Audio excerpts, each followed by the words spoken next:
ముందుగా వినాయక చవితి సందర్భంగా దేశ ప్రజలందరికీ కూడా ఒంగోలు నుంచి ఇంకా బాయిమెట్ట గెదరగొండపాలెం ఒంగోలు నుండి శుభాకాంక్షలు తెలియపరుస్తున్నాం. అలాగే ఈరోజు కూడా కూటమి ప్రభుత్వం వచ్చి కూడా సుమారుగా 15 నెలలు అయింది.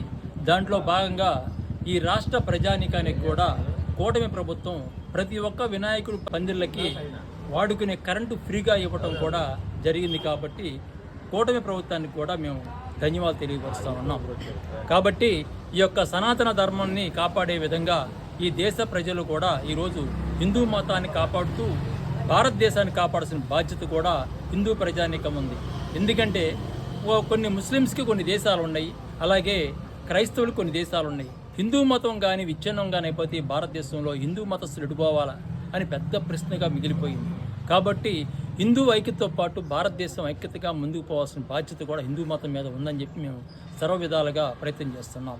దాంట్లో భాగంగా పవన్ కళ్యాణ్ గారు సనాతన ధర్మాన్ని కూడా చెప్పడం జరిగింది, విశిష్టత కూడా చెప్పడం జరిగింది. మేము దాన్ని బాధ్యతగా తీసుకొని సనాతన ధర్మంలో భాగంగా ఈ యొక్క కార్యక్రమాన్ని దిగ్విజయం చేస్తున్నాం. ప్రతి ఒక్క కార్యక్రమానికి ముందుగా వినాయకుడితోటే ప్రారంభమైంది. కాబట్టి దేశ ప్రజలకు కూడా మరొకసారి శుభాకాంక్షలు తెలియపరుస్తున్నాం. Okay, thank you.